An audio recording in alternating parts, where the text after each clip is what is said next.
Hey everyone, thanks so much for stopping by. I greatly appreciate it. My name is Bruce Schwartz. I'm from Montreal, Quebec. I'm doing this full time now, the research in astronomy. And what do you guys think of the UFOs that we were able to see? That amazing UFO fleet. It's very real. And here's the thing. I got that with the P900. I guess I've been talking about cameras so much this week that I got a couple of people maybe mixed up a little bit on certain issues, but here's the thing. I use the D850 to get everything now. As I progress, I keep the old footage, of course, which is old. Everything's about a year and a half old. But anyways, the new lines that I'm seeing on the surface are caught with the Nikon D850, yes. And I have showed it a month ago with the D3400. And it was almost just as clear, but now we're seeing the crater that's underneath, more of the detail. Some are mentioning, what if it could be a veil that's over the moon?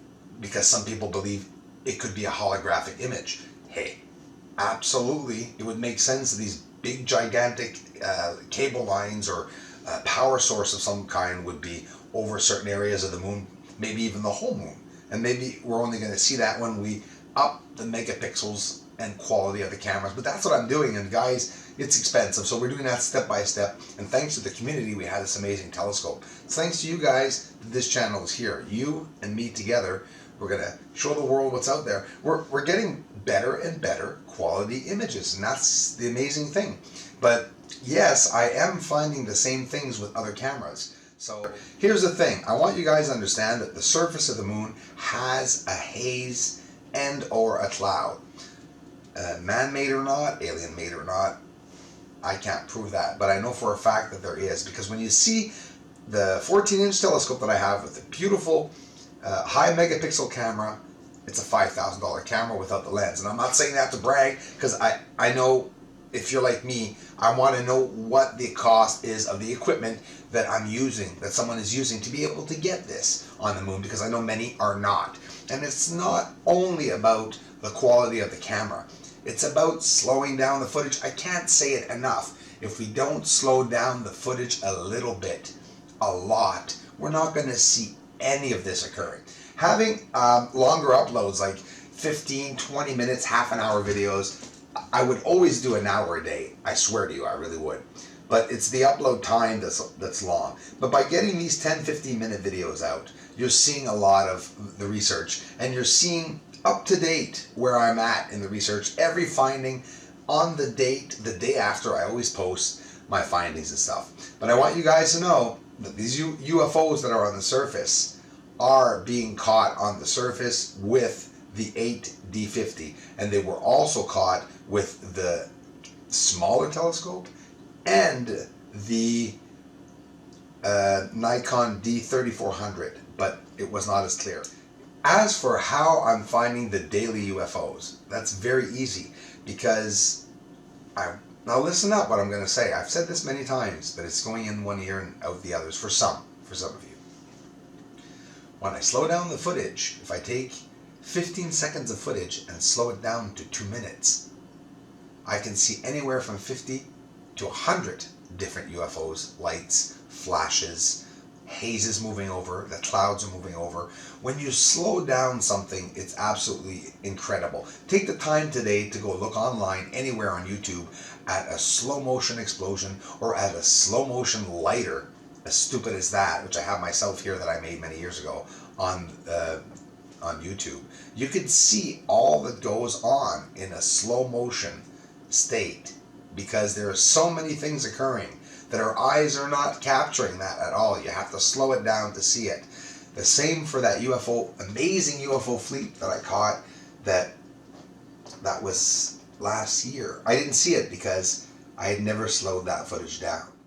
Guys, if I'm able to capture that many UFOs, events of flashing lights in a short 15-second piece of footage, could you imagine how much is up there that we are not seeing?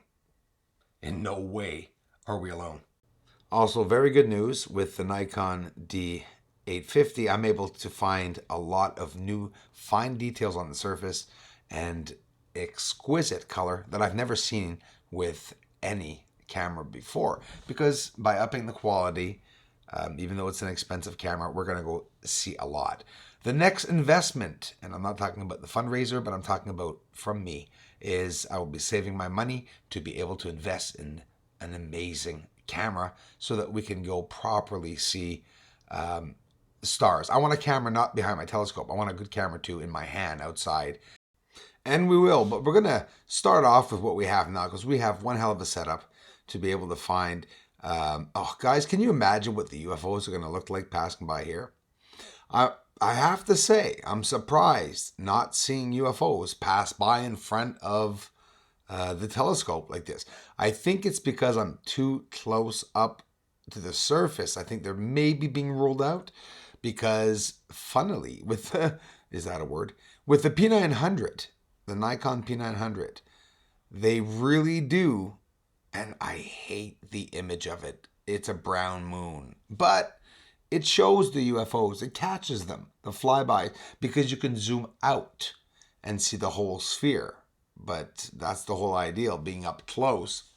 Check this out, guys. We're going to go see the craterlets. You know what craterlets are? They're smaller craters that people don't see with smaller telescopes.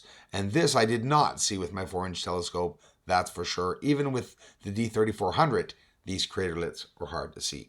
They're right there. A nice long line between, right in the center of Copernicus on the left here and Eratosthenes on the right. They're the craterlets.